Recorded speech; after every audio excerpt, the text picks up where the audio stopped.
WCLN 1170 Radio and Star Communications Channel 16 proudly present the We Should Know Show, an upbeat, informative look at people, places, and issues facing our community. This education-based analysis of issues will remain positive and informative. Now, here's your host, JW Simmons, as we consider closely what we should know.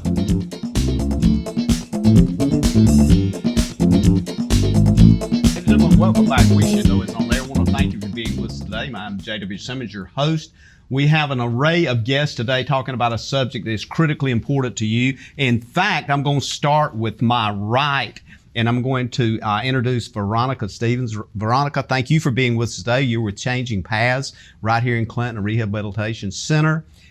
Beside of you is Carrie McLean. Carrie, thank you. You do counseling at Changing Paths.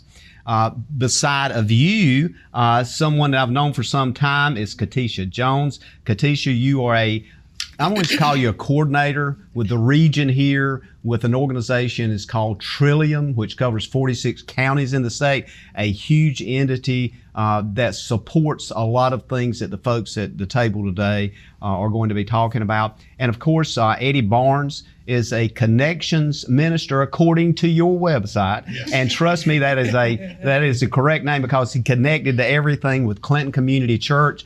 And he's the kind of minister that moves faith to make things happen. Eddie, that's about the best I can do as far as introduction.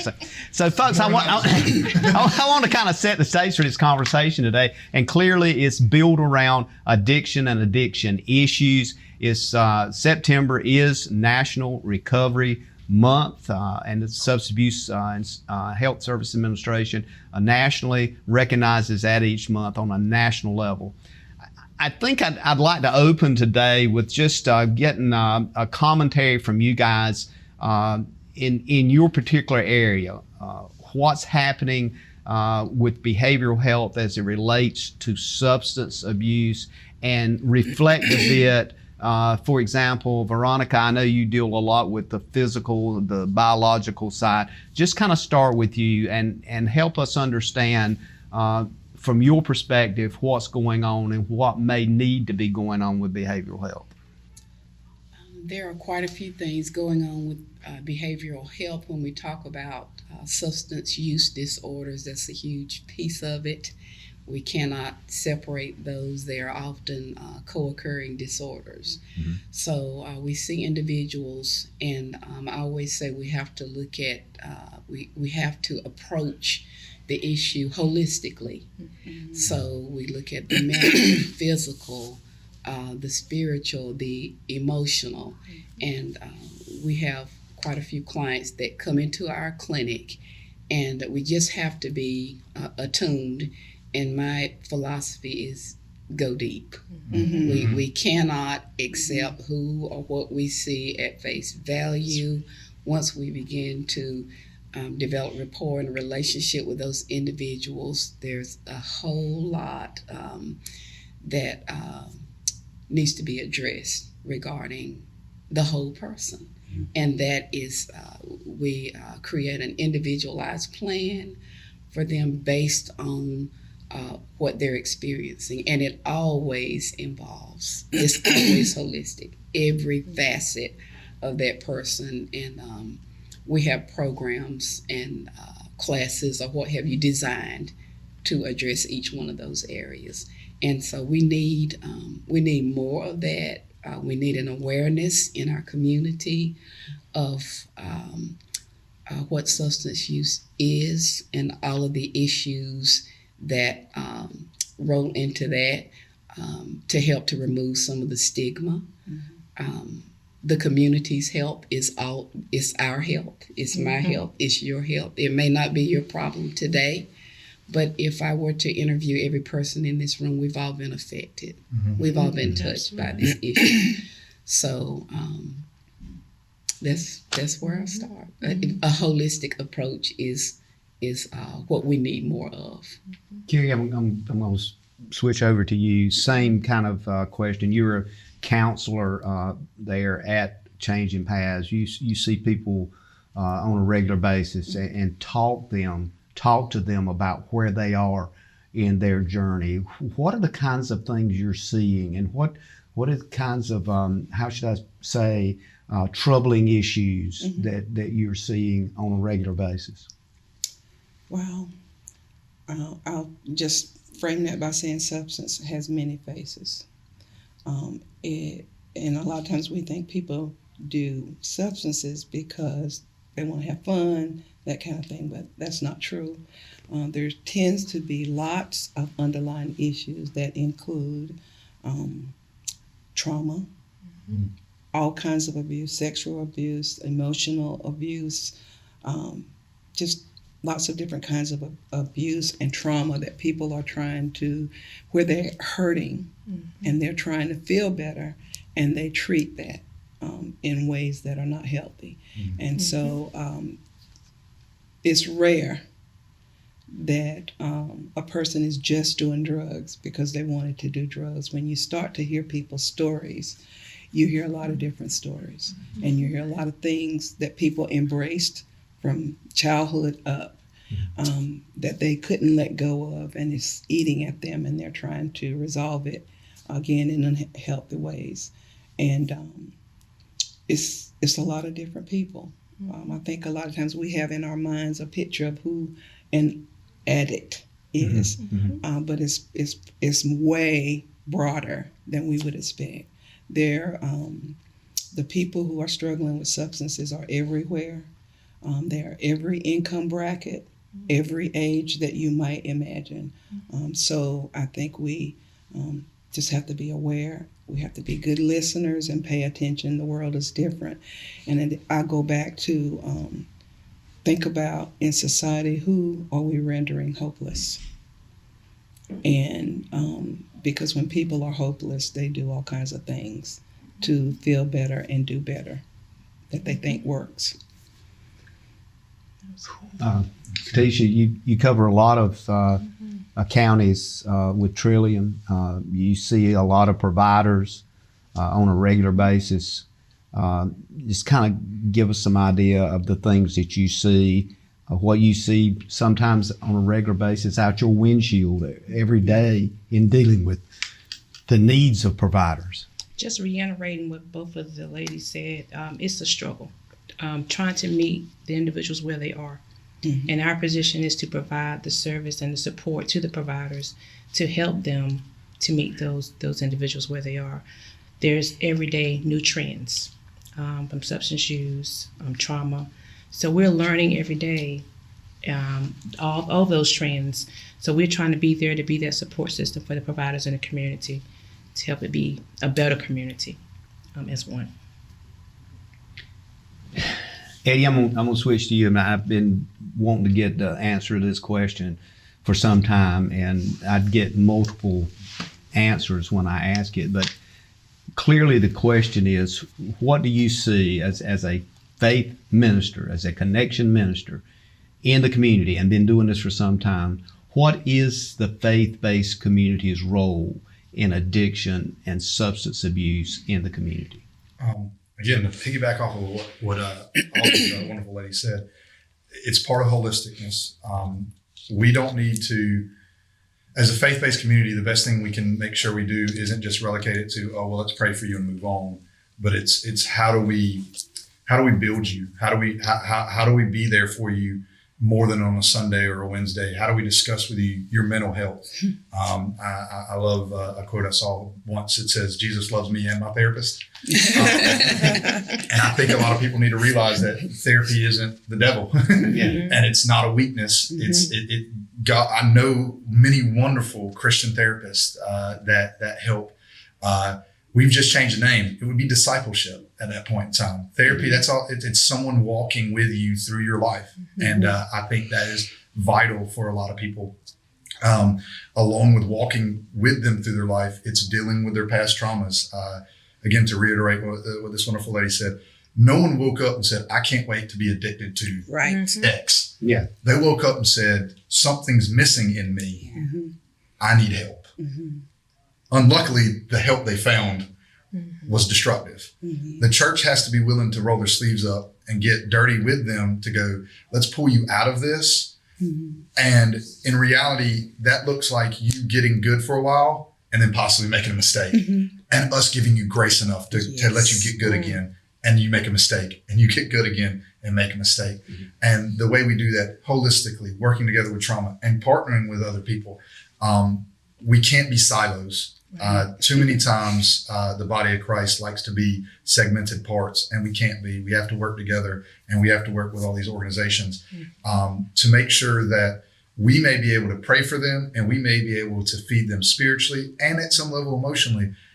But some of us aren't equipped to be their therapist or to be that. We can disciple them in one area while encouraging them to be led and loved on in another area. And I think it's by opening our doors and realizing that, yes, Christ is enough, but Christ also gave every joint that supplies for us to help them get led to that freedom. So when you're in the community, you face that issue a lot, and over your experience, and you've got a pretty long experience in dealing with a lot of these things.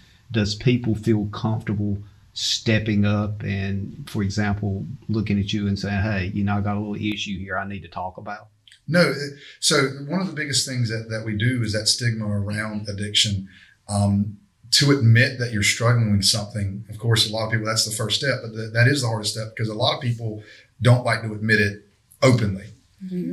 I'll make it simple. They admit it to themselves.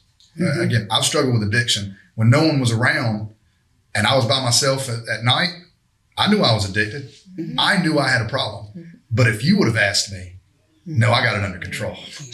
And I think the stigma of feeling weak and out of control that shame keeps people from ever going, yeah, I need help. Yeah. And I think the biggest thing that we can do is, even when they say, no, I don't need help, we put our arm around them and say, that's cool, but when you are ready for help, I am here.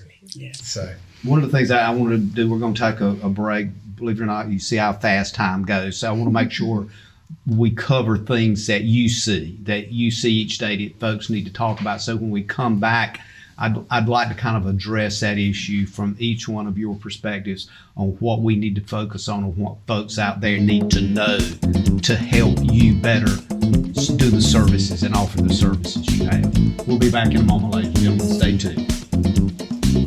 Computer viruses, malware, and ransomware are out there.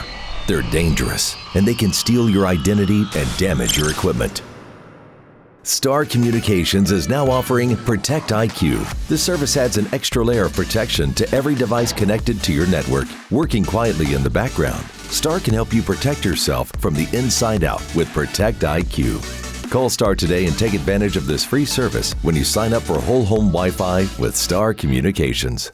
How can your friend save you money? It's easy. Refer a relative, coworker, neighbor, or friend to Star Communications. Friend signs up for high-speed internet service. Friend's new account is confirmed. Friend gives your name to our service representative as the one who referred them to Star. You receive a $30 internet credit.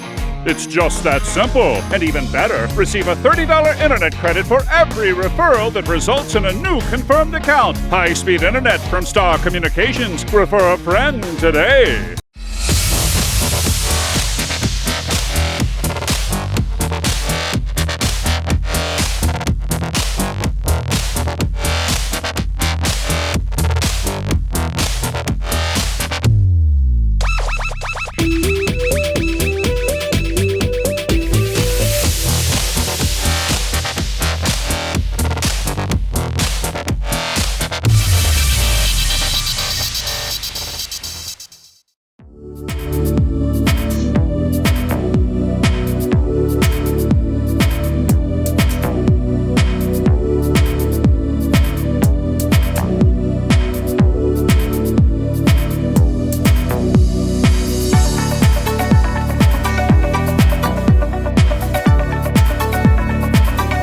Welcome back. We Should Know It's on the air. My name is JW Simmons, your host. We're talking about substance addiction issues today. And we've got quite a panel of folks to discuss this. And I want to start out again with my right is Veronica Stevens. Veronica, you're a nurse practitioner. I didn't mention that a while ago in the introduction, but you're with Changing Paths now. I've known you for some time. You used to be at community college. Appreciate you being here. And of course, Carrie McLean, which is a counselor with Changing Paths. Carrie, thank you for coming. and a good friend I've known for quite some time, Katesha Jones, who is with Trillium. Katesha, I think you and I go back to an organization called East Point back during the day. So thank you for being with us today. And also somebody that is a regular name in the community here that many people's going to know is Eddie Barnes, who is the minister here at the community church. He's referred to as the connections minister. We're talking about substance issues. I want to kind of go back around and give everybody time to kind of process this. But I want to know or let folks know what the biggest challenge you have in your particular area now as it relates to this issue of substance abuse, addiction, and particularly the big national thing now is Recovery Month in September. What is the biggest challenge you have, or one of the biggest challenges moving forward? And Veronica, I'll start with you again, and we'll just kind of work around the table. Or if somebody else wants to toss something out there, it doesn't have to be ordered here, guys. I'm going to go ahead and tell you that. Go ahead, Veronica. I think one of the biggest challenges that we're facing, number one, is a lot of people in the community, they want to say, we don't have a problem. We don't have that problem here. Sometimes it's not so much that patient or that client, but everybody else is saying, we don't have a problem. They may not be able to get the support that they need. And then there's a huge stigma attached to people moving out to get some assistance. So that is a huge issue. That stigma is like shame. It's shame. Yeah, it is. The not having a problem, the pendulum swings to both sides. This is what I thought of when he asked that question. It's either denial and it's not that big of a deal, or it's enabling and it's like, well, I love them so much. Yes. And they help them for a small amount of time, and then they feel bad for them, so they enable them back into it. And it's and burying your head in the sand doesn't fix it, but also going, well, I know them. If I just do that doesn't help them either. It's being able to stand on a solid stance of, look, this is a problem, and I love you. Yes. and making sure that they get help that way.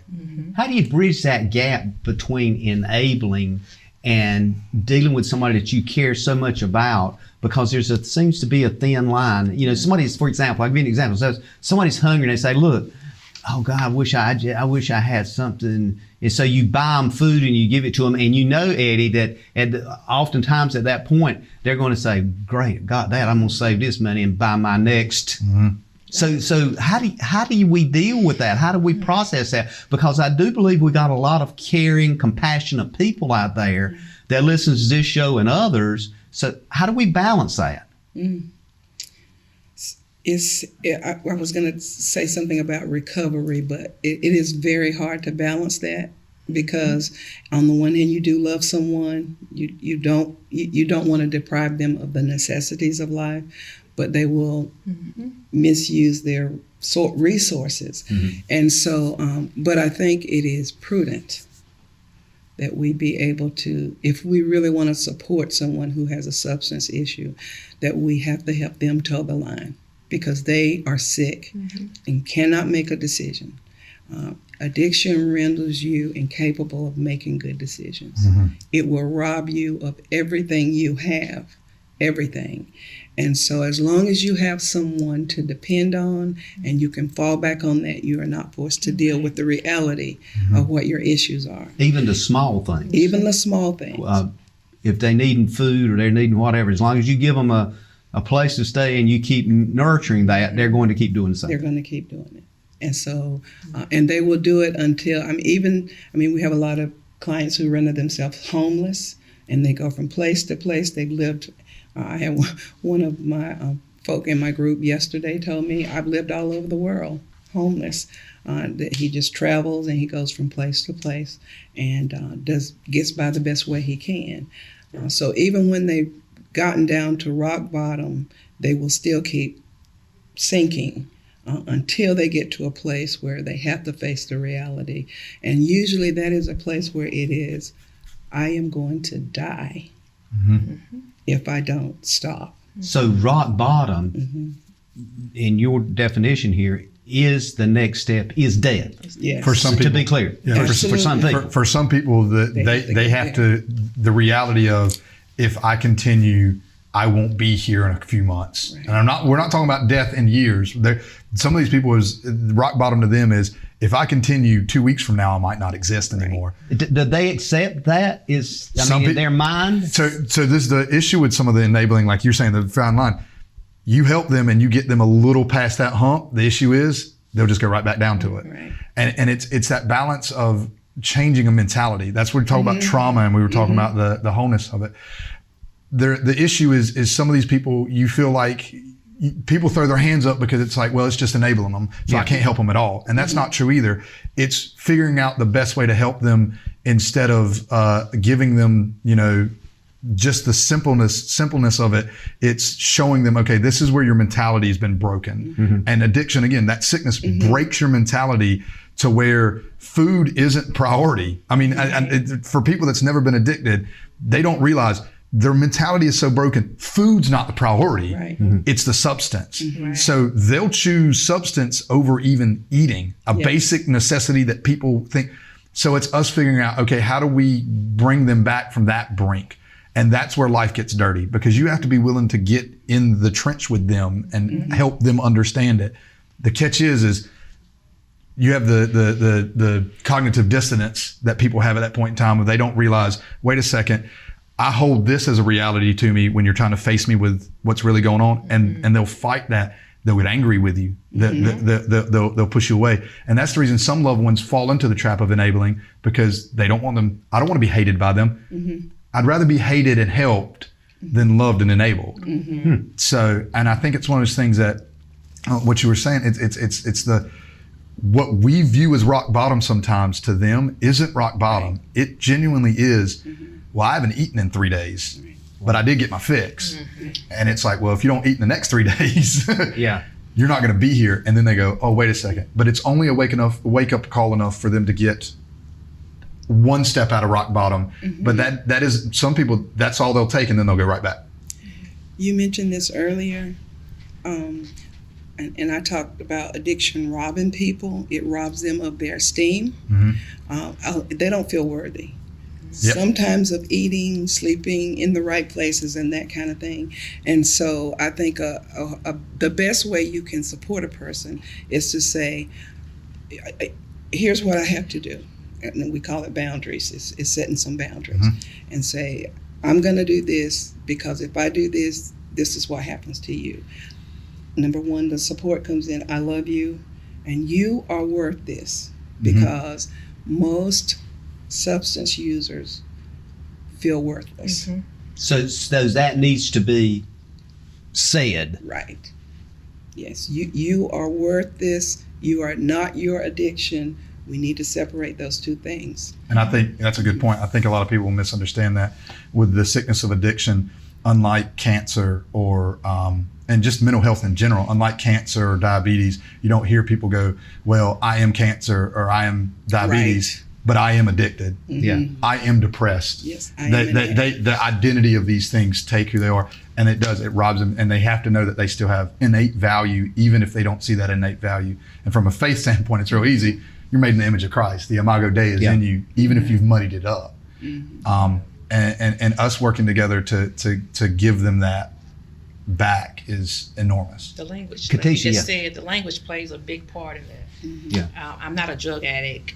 I have a drug addiction. There you go. So that, and it goes back to you saying that I'm worthy of this. Katesha, I know Trillium has access to a number of psychiatrists and people that have extensive degrees in the field. Does that, what we're talking about, fit with some of the philosophical thinking and some of the chemical thinking that psychiatrists? Absolutely. So just, and I want to make sure that we were touching on that, Veronica, because I want to make sure folks not only we're talking about the sense here of behavior, but we're also looking at the chemical reality and scientific evidence that supports what we're talking about. Absolutely. And along with that, the fact that there are some people that are innately in their biology that they're probably more susceptible to addiction than others. There are certain people that it may never affect them, and there's other people one time, and that's it. That's right.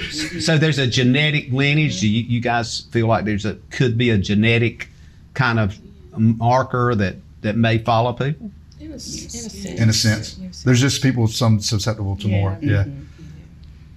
For me, I would say it's a generational curse spiritually, but I also realize the science behind it, and it's true. There's just people that, one drink will never faze one person, but one drink may cause another person to completely spiral out to nothing. Well, I've had folks to tell me that even if they're an addict and they're around that consumption of alcohol or whatever it may be, he can also trigger. Yes, absolutely. A movie can trigger. A movie. I mean, I had a client the other day who walked in and he said he relapsed, and he said he looked at a movie and he saw these people using drugs and he started craving, and the next thing he knew he had mindset. Yep. So we're going to take a break. When we come back, I want to kind of follow this thread, if it's okay with you guys. If not, we'll go wherever you want to go. But I want to follow this thread because I think it's important for folks out there to understand what we're dealing with here and how they should or maybe should not interact with people. There's two things that struck me in this conversation is this idea you need to remind folks that they are loved and cared for. Carrie, you brought that out very significantly. So if it's okay, we'll follow that same thread in our third segment here. Ladies and gentlemen, we'll be back in a moment. Stay tuned, call a friend. Providing fewer commutes, more backyard offices, and crystal clear meetings. Providing less, you froze up, and more presence in your presentations. Providing a better internet experience. Providing possible. You're out for an evening on the town. Finally a chance to relax and forget that you left your front door completely unlocked. Fortunately, you just installed a security system from Star Communications. With just your cell phone, you can check on your house, lock it down, light it up, and get back to relaxing. You forgot to put Buster in his crate. Unfortunately, we can't help with that. Security and automation from Star Communications. Call today to find out more. Welcome to Cork and Brew Roseboro, where you can enjoy your favorite coffee, fraps, smoothies, bakery items, sandwiches, and select beer and wines while reconnecting with friends and family. Sit down and enjoy the experience. Come on by and give us a try. The average American household has 17 devices connected to the internet. With more and more devices able to get online, you may need to increase your internet speed. Call Star Communications today and let us help you select the package that's right for you. Welcome back, ladies and gentlemen. JW Simmons here, your host. The name of the show is We Should Know. We're talking about substance abuse issues, National Recovery Month, September, each and every year. A big effort put forth on the subject of recovery from addiction and addictive substances. We have a panel of folks here today, and I'm going to go through and introduce folks because oftentimes if somebody's listening to this show on radio as opposed to seeing it on TV, they may forget exactly who everybody is. But I'll start with Veronica Stevens, who's a nurse practitioner at Changing Paths right here in Clinton, a treatment center. And of course, Carrie McLean, who is a counselor with Changing Paths. And the person that is connected on a regional basis here is Katesha Jones with Trillium Healthcare. And Eddie Barnes, who is, I should say, regional basis anyway, because your name is just thrown out there, Eddie, everywhere as a minister. And he's covering the faith-based component of what we're doing. When we went to break a while ago, we were talking about this issue in kind of the broader sense of how do we help? How do we get help to people? We went through the idea of the shame thing and so forth. So let's kind of look at it at that point of discussion. I think it may be in this segment and talk about that a little bit deeper. How do we move the message to the folks listening today to have a better understanding of support and being, how should I say, maybe more open to say and make, here's the question, how do we make people feel more comfortable to say, I really need some help, and not feel like somebody's going to go, you need to get your act together? Mm-hmm. Anybody? Stop dehumanizing the people who are addicted. I think one of the biggest things is in our society, the undesirables, and I'm not saying that the addicted, we treat the addicted like the undesirables. Mm-hmm. And when we do that in a society in general, we dehumanize them so much that it causes regular people to now look at them as they're not worth my time. I think bringing it back to reality, I'll just put a real simple way, the way in the 80s and the 90s, how we dehumanized AIDS for a long time in our society. Yeah. They were the undesirables. Mm-hmm. I mean, as a kid, I know, and it sounds crazy. As a kid in the late 80s, early 90s, the fear of blood getting on me because I'm taught subconsciously that this could happen. I think it's the same. I think now that's what addiction is in a lot of ways, and mental health in general, is these are the undesirables, and now people are afraid to interact with undesirables. Yeah. And I think the best thing that we can do is explain to people, no, the regular people, they're just in a really, really, really bad place. Mm-hmm. Yeah, and I can't tell you how many people we talk to who say, I just need somebody to talk to. Mm-hmm. Because they feel like they don't have anyone they can talk to. Mm-hmm. And they're surrounded sometimes by family and other people. And I feel so much better that I had a chance to talk to somebody. So they want to be able to just get it all out.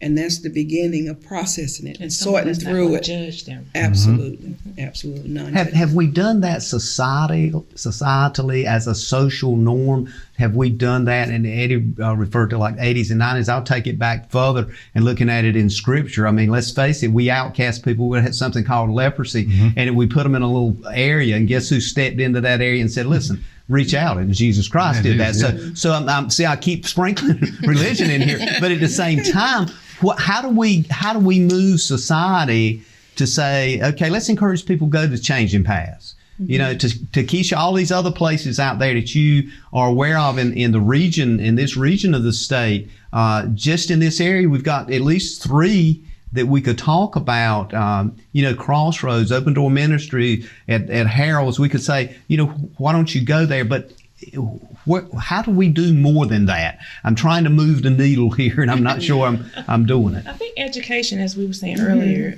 we have to find a way to get the word out. It could be through faith-based community organizations.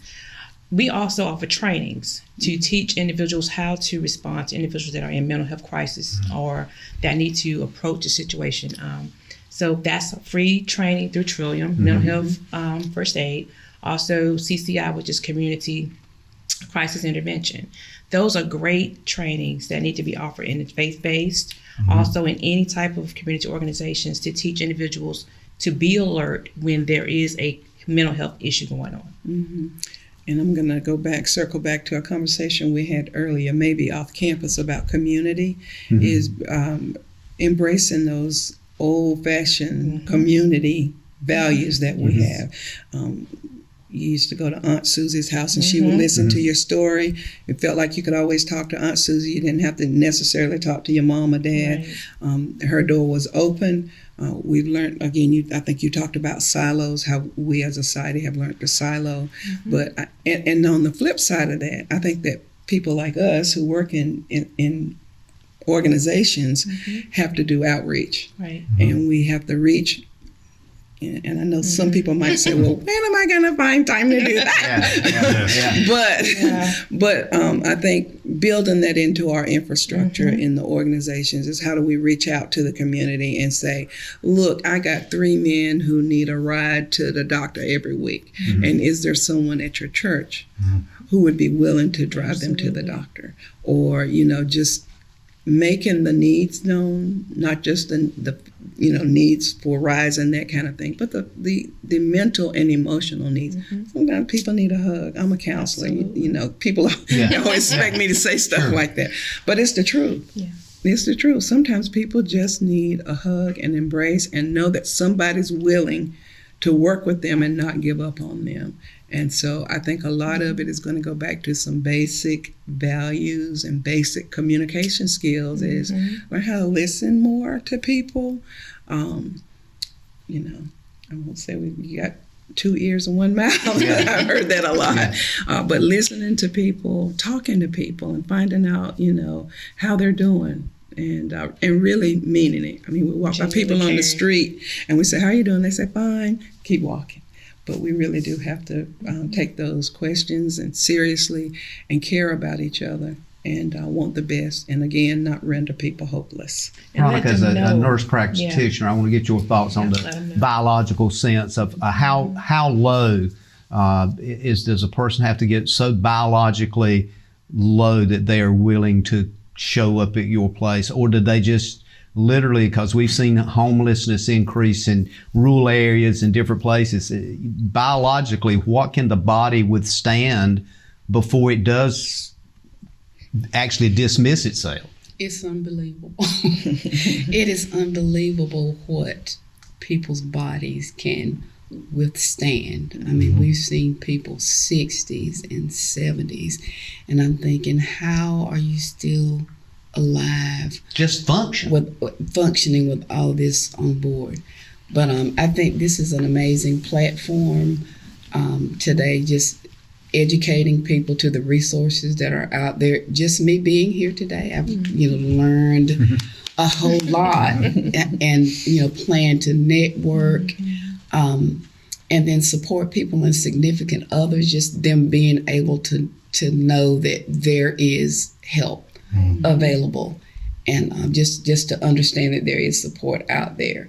So sometimes they can encourage those individuals to go, and they have to realize, what, it's out of my hands. Right. It's beyond me now. But there are resources out there that can assist.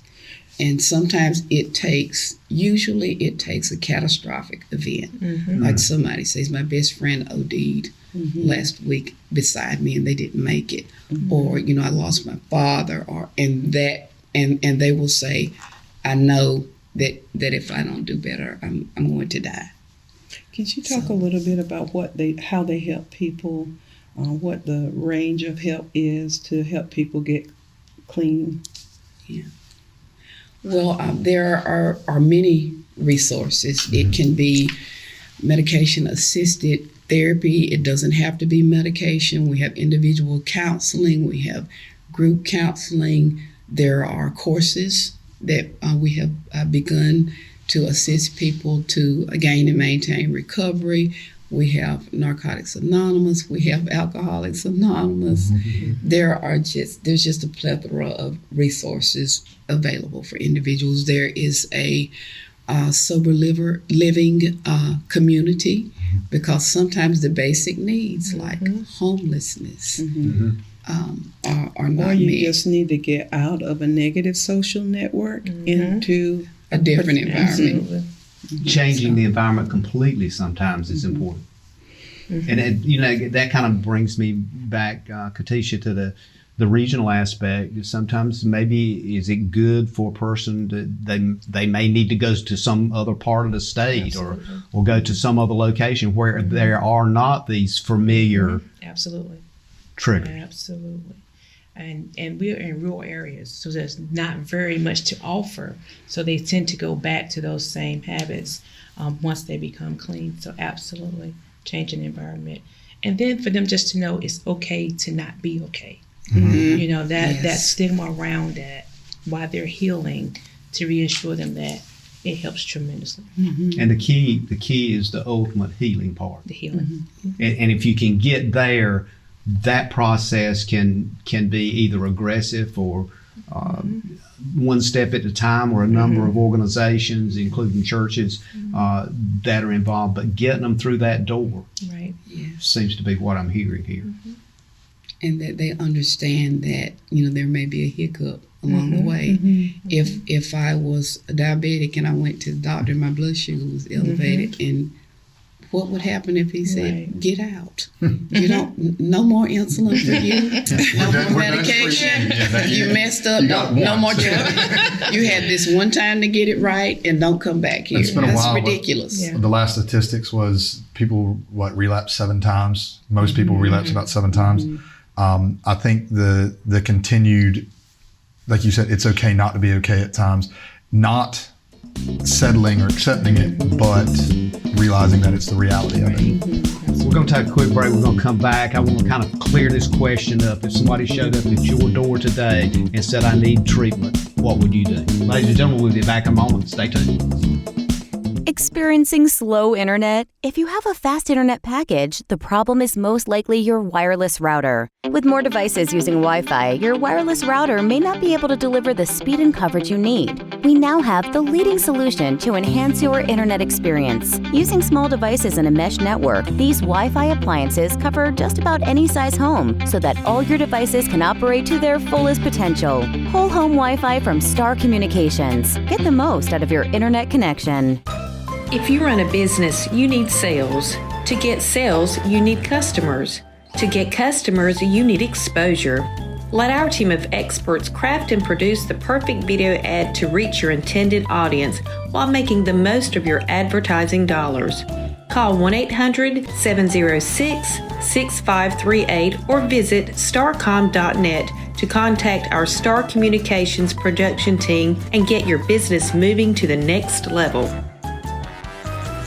Ladies and gentlemen, welcome back. Thank you for being with us today. The name of the show is We Should Know. We're coming up on the last part of the show. I want to thank you for communicating with us and sending your emails to weshouldknowedu@gmail.com. Sending us a card occasionally and letting us know what your thoughts were, maybe some shows that we need to do, people we need to talk to. Post Office Box 1482, Clinton, North Carolina. That's We Should Know. Post Office Box 1482, Clinton, North Carolina. I always enjoy seeing you in the community and even giving me suggestions, or maybe we should have asked them this, or maybe we should have asked them that. We're talking about a subject today that's near and dear to everybody's heart, whether they realize it or not. It's standing at their back door, it's standing at their front door, and it's called substance and addiction abuse and use. That's taking some very talented people out of our communities on a daily basis. And listen, we're talking to people that knows this firsthand. Veronica Stevens, who's a nurse practitioner at Changing Paths, and of course Carrie McLean, who is a counselor at Changing Paths Treatment Center here. Katesha Jones, regional coordinator for Trillium Healthcare, one of the largest healthcare organizations, managed care organizations in the state right now, and Eddie Barnes, connection minister at Clinton Community Church. What do we want to say to folks? What do we want people to understand if we put that question out and said, if somebody shows up at your door, whether it's your door personally at your home, whether it's your door at your church, Eddie, whether it's your door at a business, and says, look, I need some help. I'm at the last part of my life. I've got to have some help. Is that even possible? It's rare that's going to happen, I guess. But if that happens, what would be your response? And I'm saying that to the larger community that's listening to this show today. It's just that critical. Would you agree with that? Mm-hmm. Yes. What do you think the response should be? And what could it be, Eddie, from a faith point of view, from all those steeples out there that you know, and as a minister, you guys go to different places and pray for them. I'm saying you might need to go to Changing Paths here and pray for that whole organization. Well, we mentioned that yesterday in our little meeting that we had with the pastors group that we started. To answer that question, I think the first thing we do is we have to be willing to start the journey with them. Mm-hmm. If they come to a point where if they showed up to our door and they come to a point where they're willing to admit they need help, we can't just pass the buck to someone else. Now, as great as the organization is, we need to partner with them, but we need to go on the journey with them there. I think of it no different than when I worked retail for a long time. You don't point people to where they're asking they need to go. You take them there. I think that we have to think about this journey the same way. If someone comes to us and goes, I need help, we don't go, well, I don't know anything about it. Let me just pass you on to someone that does. No, we go, okay, cool. If you trusted me, if you came to me and you saw something in me that you go, well, I can trust him to ask for help, then let me help you walk through that journey. Whether that be, again, partnering with Trillium, partnering with them. I know of the Hope Center, that's a rehab center in this area too. Let me help you get connected with them. Now, may I do a handoff somewhere? And at that point in time, I may, but I shouldn't just hand off and walk away. I should hand off and stay connected, because what may happen in their healing process and their recovery when they become clean, as we've said, now what?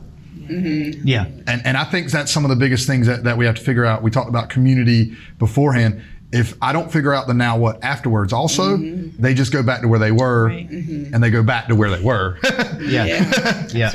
So first going, if someone comes to you and goes, I need help, or if you see someone that needs help and you start realize this isn't a one day, this is a journey from now until, God releases you at that point in time. Yes. And we have to be willing to go, okay, I'm gonna pay that price. I'm gonna that's a cost that I'm willing to pay, is give my time, give my life to help them on that journey.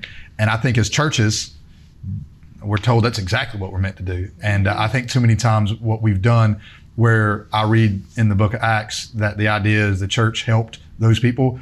There's been organizations that help those people, so it's no longer our responsibility. When in reality, it's our responsibility along with those organizations to do both. And we haven't been relinquished to that in any scripture that I've read thus far. So, Veronica, from a biological point of view, when you talk about this idea that if somebody shows up at the door, that's got to be not only unusual, but they've got to be in one literally critical place that they're about to step into another world because they're going to commit suicide or something. And what is the difference between biologically dosing your body to death as opposed to using a gun to kill yourself or something else? Is that not gradual suicide? It is. It is. So if someone came and there are situations that are emergency, life-threatening, of course we're going to need an emergency department. And soon we are getting ready to open a acute detoxification center, and that building is going to have about 60 beds, and there are going to be several beds dedicated to an acute detoxification. So we'll be able to handle that. And we do get people to come to the door on a weekly basis and say that I need help. So we bring them in. First words is, thank you for coming today. You made a great decision. Let's have an assessment. We'll do a little assessment on them and talk to them. There's some crucial questions that we'll need to ask them and see how we can assist them best. So we often have people that just, show up, or they'll call and say, may I come? And we get quite a few clients because somebody came and received help and they felt they felt welcome. They were not ostracized. And then they bring somebody else. Well, this is my friend that, I'm bringing in. And they come in, we get an assessment and get a plan, find out what their goals are, get a plan, and we go from there. I can just say that's huge when I hear what you just said about a detox center. I mean, right here in this area, I cannot express, Carrie, how huge that is. Changing Paths is about to do that. So I think I want to mention that. The other thing I want to kind of segue to you with Changing Paths, is there a thing that you see as a counselor that those folks listening or watching this show need to understand, that just that one little thing, if they could do, could mean so much to save them? Because we're talking about a major tear in our social structure here. I would say first, getting them in the door is a huge feat, because once we can get them in the door, we can work with them. We can kind of keep a handle on where they are. This lady right here will call people up. I don't know if she goes out and looks for them or not, but I know she will go the last mile to keep people connected. But on the backside of that, in recovery, when people have gone through the process and they've been clean for 6 months to a year, and they get ready to step out into society, that's where they need a lot of help. They need jobs. They need grace. They need grace to say, I made a mistake. I fixed it. Will you give me a chance? So they need people who are willing to work with them, to give them a chance to rebuild their lives. And so employers, closets, because they got to have, housing needs. They're starting at square one. Yeah, we could do a whole show on trust. Yes. Just on trust. Yes. Right, so, absolutely. And that's where your community comes in. As she was saying earlier, those job opportunities, the clothing, the homes, meals. That's where all that comes in. Not working in silos, but as a community. You see a lot with Trillium, Katesha, on a regional basis. A lot of the things we've talked about today, and we're coming up here, kind of closing here in a minute, but a lot of things we talked about today, is that what you're seeing regionally as well? Absolutely. Eastern North Carolina. Our rural areas definitely tend to see a lot of that. And I think it's a lot of transportation, homelessness. We see a lot of that. Absolutely.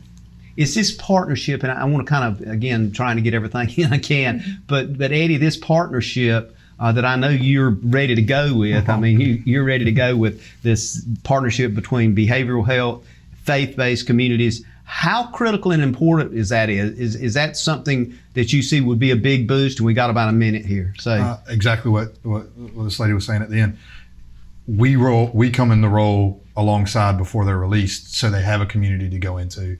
And I think that's the biggest thing that we can function as a faith-based community, is going, okay, well, y'all have done the lifting in that area, let us do the heavy lifting at the back half, because if not, again, they go back and then they go back. So I think one of the biggest things we do is partner to make sure that we close the back door. If y'all are the front door, we close the back door. So, and we help them to that level. And I think the big thing takeaway here is that we've offered something to the community to help them understand. And now hopefully the response will be to you guys at Changing Paths, to Eddie, to the churches, and particularly Clinton Community Church, and to you, because I know your name is out there, and trust me, people have got the number of Clinton Community Church. I know. And, yeah, you know it very well. So basically, Eddie's saying, I don't mind standing in front of the bus. I really don't want to get hit, but I'm going to step out there. So, I'm there, yeah. So I want to thank y'all for being with us today, doing this. I want to leave folks with this understanding that I feel like there's been a movement. I feel like that this show today, of all the shows we've done, that this has been a movement forward in helping those people, Carrie, that you mentioned, that still has to understand that we love them, we care for them, but we're there also to help them change that behavior. Veronica, you mentioned that, that idea that something's got to change that behavior. So going forward, again, thank you for being with us, and we look forward to talking to you again, and hopefully we'll take this thing wherever we need to go. Ladies and gentlemen, thank you for being with us. We look forward to seeing you again on We Should Know each and every week on Tuesdays at 2:30, simulcast at 7 p.m. Tuesday, Thursday. And as always, may God bless.